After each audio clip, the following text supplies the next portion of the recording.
firman Allah dalam Infinity Ministry. Dosa telah menyebabkan manusia hidup tanpa kedamaian, hidup dalam kesengsaraan, hidup dalam kemiskinan, penderitaan karena sakit penyakit, bahkan keterikatan dengan kuasa-kuasa kegelapan. Kutuk karena dosa telah terjadi, penghukuman karena dosa telah tersedia, dan manusia tidak dapat menyelamatkan dirinya, menyelamatkan nyawanya dari penghukuman karena dosa.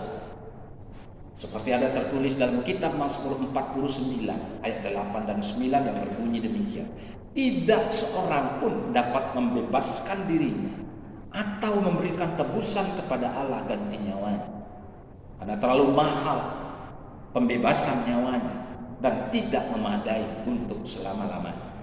Oleh sebab itulah Allah yang harus turun ke dalam dunia menjelma menjadi manusia, Yesus Kristus, untuk berkorban menyerahkan nyawanya menjadi tebusan bagi setiap orang yang percaya. Karya Yesus di kayu salib adalah pelayanan terbesar yang sudah dilakukan, selesai dengan sempurna tanpa cacat celah. Yesus telah membuktikan besarnya kasih Allah kepada dunia dan kepada kita, umat manusia. Sampai sekarang pun belas kasihan Allah masih tersedia buat kita semua, yang walaupun waktunya sudah sangat singkat bagi kita yang masih sehat, masih hidup dengan pikiran yang jernih, masih diberikan kekuatan selayaknya untuk membuka hati dan menerima belas kasihan Allah itu dan percaya penebusan Allah lewat Yesus Kristus yang telah berkorban bagi dunia dan umat manusia. Sebagian orang sudah lemah tidak berdaya, tertindih dengan beban berat, menderita sakit penyakit, bahkan terikat oleh kuasa kegelapan. Sanggupkah orang-orang seperti ini dengan pikiran jernih dia datang berseru mohon pertolongan kepada Yesus? Sanggupkah dia membuka hati, apalagi untuk percaya? Orang-orang seperti inilah yang sangat membutuhkan kasih Allah dan sangat membutuhkan perhatian kita, belas kasihan dari kita yang terbeban, yang notabene kita masih kuat, masih sanggup untuk berbagi kasih. Sebuah contoh dalam Markus 9 ayat 20 sampai 27. Seorang yang sakit dan terikat oleh kuasa kegelapan sejak masa kecilnya. Secara medis, anak ini sedang menderita epilepsi. Bukankah dia tidak sanggup untuk membuka hati? Dia tidak sanggup untuk berseru. Dia sangat bergantung dengan belas kasihan orang tuanya, dan terlebih sangat bergantung dengan belas kasihan Yesus Kristus.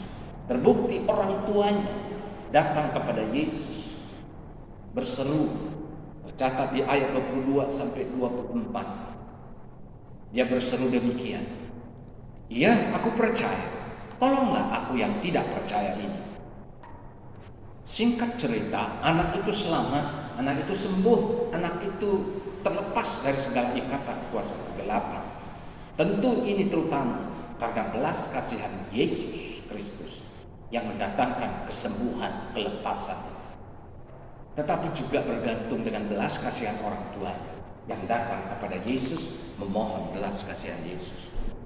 Terkadang kita sebagai pembawa berita kedamaian, keselamatan, kelepasan juga berhadapan dengan kasus yang seperti ini.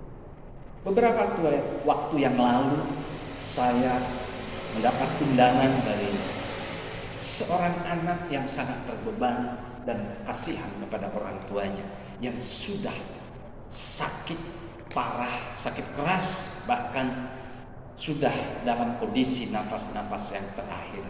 Anak ini datang memohon supaya saya datang mendoakan bapaknya yang sedang sakit. Anak dari orang tua ini memiliki rasa terbeban dan belas kasihan kepada orang tuanya yang sudah tersiksa, nangis-nangis minta pertolongan supaya saya mendoakan. Dia sebenarnya sudah pasrah. Kalau Tuhan panggil hidup orang tuanya, dia sudah rela. Tapi kalau Tuhan sembuhkan, dia sangat bersyukur. Saya pun ikut rasa iba dan meneteskan air mata.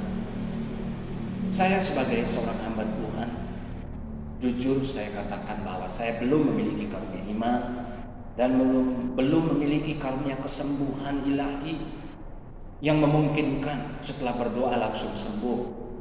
Lalu apakah yang saya lakukan?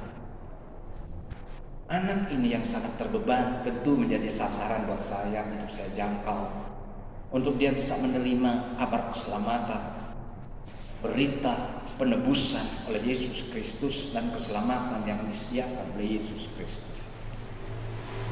Kami selanjutnya hanya memohon belas kasihan Yesus. Puji Tuhan, 3 hari kemudian Bapak ini sembuh. Mari sebagai rekan sekerja Allah kita miliki belas kasihan itu dan memohon belas kasihan Yesus, supaya setiap orang yang membutuhkan belas kasihan Yesus dapat disembuhkan, dilepaskan, diselamatkan. Akan terjadi sinergi antara belas kasihan Yesus dan belas kasihan setiap kita, dan belas kasihan dari setiap orang yang merasa terbeban, dan penuh belas kasihan kepada orang yang sedang terikat sakit atau menderita. Amin.